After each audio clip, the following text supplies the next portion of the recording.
So here's a question for you because I've done a lot of reading about you and research and other interviews and stuff. I always try to kind of find the questions that other people don't ask. So Okay. just to warn you ahead of time. Um, All so right. you start playing Okay. Let me guitar. let me put my thinking cap on Yeah, here. All let's right. do Here it. we Let's go. do it. All right. So you start playing guitar at 12. You're writing songs at 14.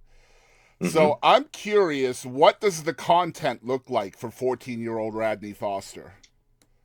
I think I wrote a a gospel song and and a song about a girl that I was trying to impress. You know. Hmm.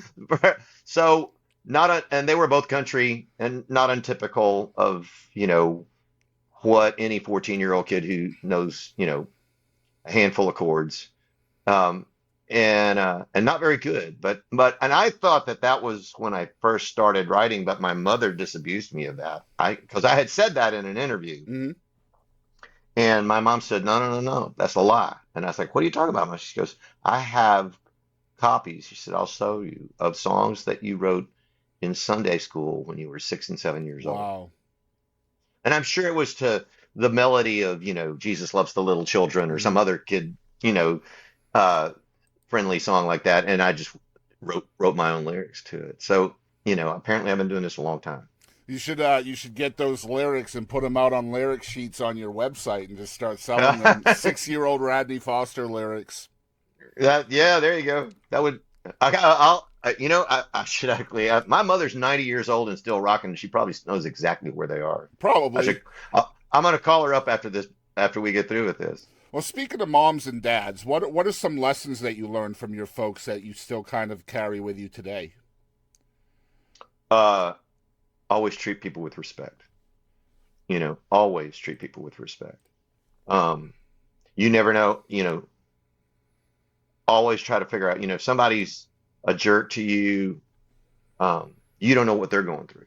Hmm. You don't know what you haven't walked in their shoes, so just let that roll off.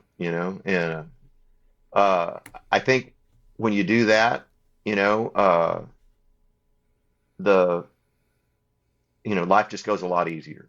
And um, my mother and father, and my father in particular, were huge fans of my music. My mother is still a huge fan of my music. But if I was a jerk to somebody, they would be all over me like, you know, a cheap suit. Hmm. It's just that is, always been kind of drilled into all of us foster kids. And it's helped me a lot in life. It's like um, listening to someone and how they feel about something um, works in any business situation and works in a lot of, personal situations all the time. And so, I mean, that's probably the biggest thing that I gained from my mom and my dad. And as a public persona now, I'm sure that serves you very, very well. Oh yeah. I mean, absolutely. And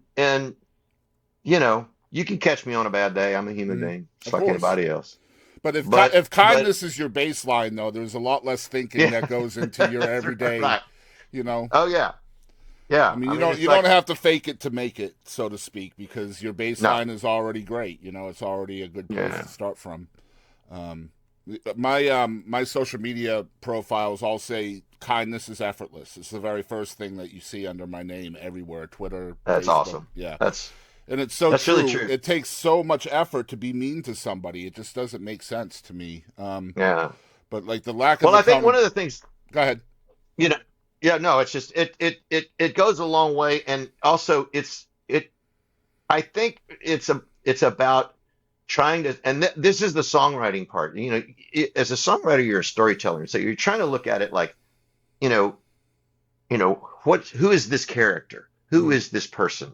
And the the habit of being observant and watching people and figuring out, because it's not just you. I mean, a lot of times it's couched in your own terms, as as your own part of the story. But it's like uh you know sometimes you get an idea from seeing somebody else go through something. and Mm. and and one of the things that I realized is, you know if somebody comes to see me play and it's a it's a $40 ticket, you know, to come see me do a show, and and it's them and him and his wife, and maybe him and his wife and his two kids, and they went to dinner, and they bought some drinks, and they bought some t-shirts and a copy of my book, and that guy just spent a lot of money. Hmm.